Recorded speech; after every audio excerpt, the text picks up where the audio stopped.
मेरी प्यारी बहनों, मैं हूँ आपकी छोटी बहन तनु। आज सावन महीने की शुभ नाग पंचमी पर मैं लेकर आई हूँ एक ऐसी चमत्कारी कथा जो शिव पार्वती और नाग देवता की भक्ति से आपका मन भिगो देगी। बस आपसे एक विनती है, इस कथा को अधूरी मत छोड़ना।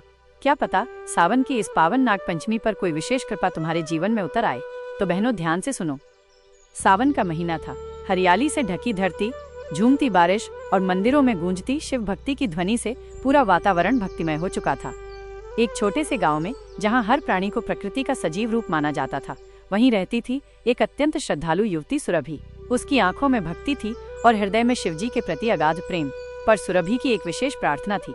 वो प्रतिदिन नाग देवता की पूजा करती, उनके लिए दूध चढ़ाती, क्योंकि उसकी माँ ने उसे बचपन से बताया था कि नागदेव स्वयं भगवान शिव के आभूषण हैं और उनकी पूजा से सभी दोष शांत होते हैं। सुरभि का परिवार बहुत ही साधारण था, लेकिन उसका हृदय अतुलनीय था। सावन की पंचमी आई, वो नाग पंचमी का दिन था। सुरभि ने भोर होते ही स्नान किया, शुद्ध वस्त्र पहने और गांव के पुराने वट वृक्ष के पास स्थित नाग देवता के स्थल पर जा पहुंची। वहां उसने मन से दूध चढ़ाया, फूल अर्पित किए और आंखें मूंदकर प्रार्थना करने लगी। हे नागराज, अगर मेरी भक्ति सच्ची है तो मुझे ऐसा वरदान दीजिए जो मेरी आने वाली पीढ़ियों को भी संबल दे। मुझे ईश्वर की उस लीला का दर्शन कराइए जो आपने आज तक किसी को नहीं दिखाया। उसी क्षण वहां एक तेज प्रकाश फैला और उसकी आंखों के सामने प्रकट हुए नागदेव स्वयं। उनके नेत्रों में करुणा थी और मुख पर तेज। सुरभि भयभीत हुई, पर उसकी भक्ति ने उसके भय को शांत कर दिया। नागदेव मुस्कुराए और बोले, बेटी, तुम्हारी भक्ति ने हमें बाध्य कर दिया प्रकट होने को। आज मैं तुम्हें एक ऐसी कथा सुनाता हूँ जो इस पृथ्वी पर कभी किसी ने नहीं सुनी, न किसी शास्त्र में लिखी है।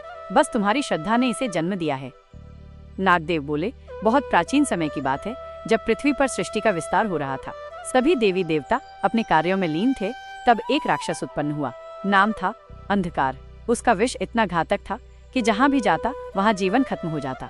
ब्रह्मा, विष्णु, महेश भी चिंतित हुए। तब शिवजी ने आदेश दिया, मेरे नाग गणों में जो सबसे तेज, सबसे भक्त और सबसे शक्तिशाली है, वही इस विष का अंत करेगा। तब प्रकट हुए नागेश्वर, जिनके फनों से अग्नि और नेत्रों से प्रकाश निकलता था।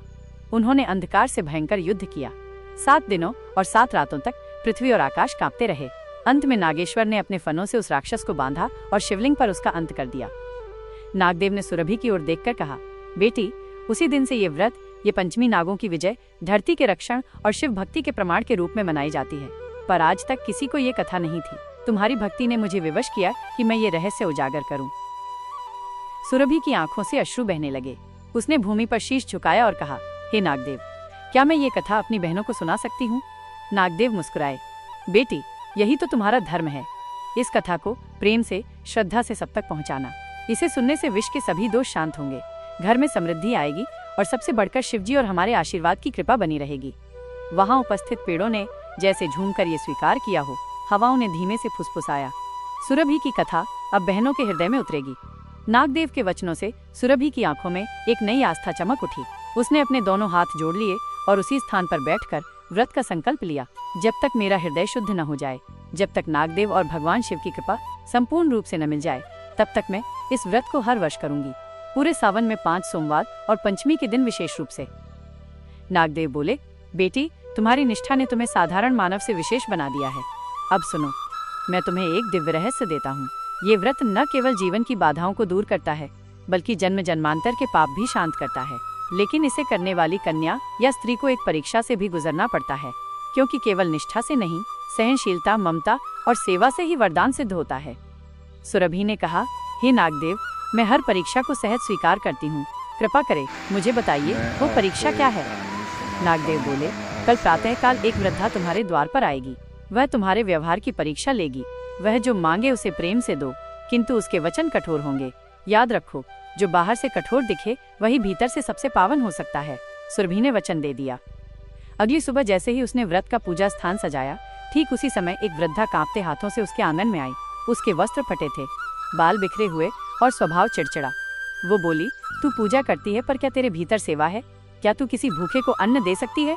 सुरभि ने विनम्रता से कहा, माँ, मेरे पास जो है वो सब आपका है। उसने थाली में से सबसे पहले फल, दूध और अपना भोजन उस वृद्धा को दे दिया। वृद्धा फिर बोली, तेरे पास तो सोने की चूड़ियां हैं, क्या तू इन्हें भी त्याग सकती है? सुरभि मुस्कुराई और बोली, माँ, सेवा का मूल्य गहनों से नहीं, भावनाओं से है। यदि ये आपके काम आए तो मैं इन्हें त्यागने को सदैव तैयार हूँ। इतना कहते ही वृद्धा हंसी। उसकी आंखों से तेज प्रकाश निकला और वो वृद्धा बदलकर स्वयं माँ पार्वती के रूप में प्रकट हो गई। पार्वती माँ ने सुरभि को आशीर्वाद दिया, बेटी, तूने अपने कर्मों से देवीत्व पा लिया है। तेरी व्रत कथा अब एक परंपरा बनेगी। तू जहाँ भी इस कथा को सुनाएगी, वहाँ न केवल नागदेव की कृपा बल्कि शिव पार्वती का साक्षात आशीर्वाद भी बरसेगा। उस क्षण पूरे गांव में एक दिव्य वर्षा हुई, जैसे अमृत बरस रहा हो। पेड़ों की डालियां झुक गईं और वटवृक्ष के नीचे एक स्वर्ण नाग की मूर्ति स्वयं प्रकट हो गई। सभी ग्रामवासियों ने देखा और सुरभि को वंदन किया। सुरभि ने उस व्रत को हर साल करना शुरू किया और उसकी कथा जब जब सुनाई जाती, वहाँ कोई न कोई चमत्कार अवश्य होता। समय बीता, सुरभि की भक्ति और सेवा की चर्चा पूरे प्रदेश में फैल गई। हर किसी की जबान पर उसका नाम था, वो जो नागदेव की साक्षात भक्त है, वो जिसे माँ पार्वती ने आशीर्वाद दिया है। लेकिन सुरभि के मन में कोई अहंकार नहीं था। वो रोज वैसे ही पूजा करती, वैसे ही दूसरों की सेवा करती जैसे पहले दिन की थी।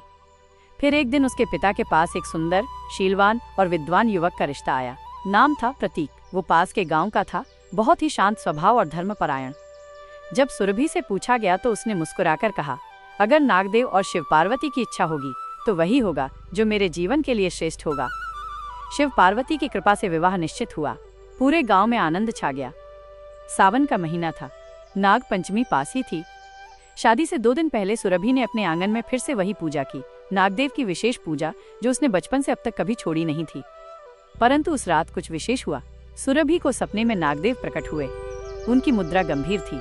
वे बोले, बेटी, ये जीवन तुम्हारा ही नहीं, अब तुमसे कई लोगों का भविष्य जुड़ने वाला है। तुम्हारे भावी पति की रक्षा एक कठिन परीक्षा से होकर निकलेगी। एक संकट तुम्हारे वैवाहिक जीवन की दहलीज पर आ खड़ा हुआ है। क्या तुम इसके लिए तैयार हो? सुरभि ने आंखें झुका ली। हे नागदेव, मेरी सांसें भी आपकी कृपा से हैं। परीक्षा जैसी भी हो स्वीकार है। अगले दिन विवाह से ठीक एक रात पहले गांव में खबर फैली, प्रतीक को किसी विषैले नाग ने काट लिया है और उसकी स्थिति गंभीर है। लोग घबरा गए। सुरभि के घर में सन्नाटा छा गया, पर सुरभि डरी नहीं। उसने श्वेत वस्त्र पहना और सीधे वहीं पूजा स्थल पर जा बैठी, जहां वो हमेशा नागदेव की आराधना करती थी। उसने बिना रुके नागदेव को पुकारा, बिल्कुल वैसे ही जैसे एक बेटी अपने पिता को पुकारती है। हे नागराज, अगर मेरी भक्ति सच्ची है, अगर मैंने कभी किसी का अहित नहीं चाहा, तो आज अपने उस भक्त की रक्षा कीजिए जो मेरे जीवन का भाग बनने वाला था। आप ही ने कहा था कि ये परीक्षा है तो मैं अपना सर्वस्व समर्पित करती हूँ, पर प्रतीक को जीवन दान दीजिए। वो पूरी रात बिना हिले पूजा करती रही। एक भी आंसू गिरा तो सिर्फ नागदेव की चरणों में। सुबह जब सूर्य की पहली किरण पड़ी तो चमत्कार हुआ। प्रतीक को होश आया। उसके शरीर से विष का नामो निशान मिट गया था। वैद्य भी चकित रह गए। उसके सिरहाने पर एक चिट्ठी रखी मिली। उस पर लिखा था, बेटी सुरभि, तेरी भक्ति ने नागलोक की मर्यादा को जीत लिया है। तेरे प्रेम और संकल्प ने मृत्यु से जीवन खींच लाया।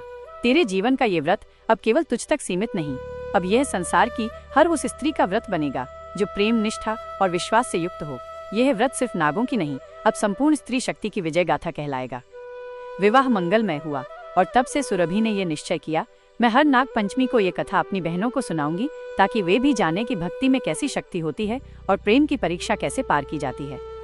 सुरभि और प्रतीक का विवाह एक अलौकिक प्रेम गाथा बन चुका था। वह विवाह सिर्फ एक पवित्र बंधन नहीं, बल्कि 2 आत्माओं की परीक्षा और भक्ति का प्रमाण था।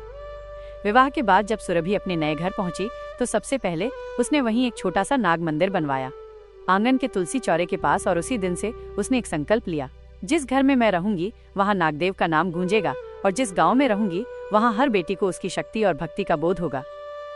सुरभि ने अपने व्रत को वहीं नहीं रोका। हर सावन की नाग पंचमी पर वो न केवल स्वयं व्रत करती, बल्कि गांव की सभी कन्याओं और स्त्रियों को अपने आंगन में बुलाती, उन्हें कथा सुनाती, पूजा विधि सिखाती और साथ में एक दिव्य थाली में दूध, हल्दी, कुमकुम और अक्षत से नागदेव की पूजा कराती। धीरे धीरे उसका आंगन छोटा पड़ने लगा, क्योंकि हर वर्ष दूर दूर से महिलाएं आने लगीं, बस उसकी व्रत कथा को सुनने, उसकी आवाज में नागदेव की लीला का अनुभव करने। एक वर्ष जब सुरभि ने कथा आरंभ की तो नागदेव फिर स्वप्न में प्रकट हुए। उन्होंने कहा, बेटी, तूने केवल अपने जीवन को नहीं, हजारों स्त्रियों के जीवन को संवार दिया है। अब तुझे एक वरदान देना शेष है। तू जिस स्त्री के सिर पर अपने हाथ से नाग पंचमी का टीका लगाएगी, उसके जीवन से हर विष, हर दोष, हर भय समाप्त हो जाएगा। ये तेरा आशीर्वाद नहीं, तेरी तपस्या का फल है। उस दिन से सुरभि ने एक नई परंपरा शुरू की। हर नाग पंचमी पर वो कथा के समापन के बाद हर स्त्री के मस्तक पर हल्दी और चंदन से टीका लगाती। और बहनों, वो टीका साधारण नहीं था, वो विश्वास का, रक्षा का और शक्ति का प्रतीक बन गया। एक बार एक बालिका मानवी, जो जन्म से ही दुर्बल थी और उसके माता पिता को डर था कि वो अधिक दिन नहीं जिएगी, उसे लेकर उसकी माँ कथा में पहुंची। सुरभि ने उसे अपनी गोद में बैठाया, प्रेम से कथा सुनाई और पूजा के अंत में उसके मस्तक पर टीका लगाकर कहा, बेटी, आज से तू नागदेव की शरण में है। वर्ष बीतते गए, वही मानवी अब गांव की सबसे तेजस्विनी कन्या थी। पढ़ाई में अव्वल, संस्कारों में श्रेष्ठ और सेवा में समर्पित। सुरभि मुस्कुराई। ये नागदेव का चमत्कार नहीं, उस प्रेम और श्रद्धा का फल था जो उसने कथा में बहनों को दिया। उसके घर की दीवारों पर अब साधारण चित्र नहीं, शिव, पार्वती, नागदेव और नागेश्वर के स्वयं चित्र उभर आए थे, जैसे ईश्वर ने स्वयं वहां वास कर लिया हो। समय बीत रहा था। हर वर्ष सावन आता और सुरभि अपने आंगन में वही नाग पंचमी व्रत कथा प्रेम से सुनाती, नई बहनों को जोड़ती और हर स्त्री को उसके भीतर की देवी का बोध कराती। लेकिन एक वर्ष जब सावन का महीना आया, तभी कुछ ऐसा हुआ जिसने पूरे गांव को भय में डुबो दिया। आसमान में काले बादल मंडरा रहे थे, लेकिन वर्षा की एक बूंद भी नहीं गिरी। खेत सूखने लगे, कुएं खाली हो गए और पशु पक्षियों की आंखों में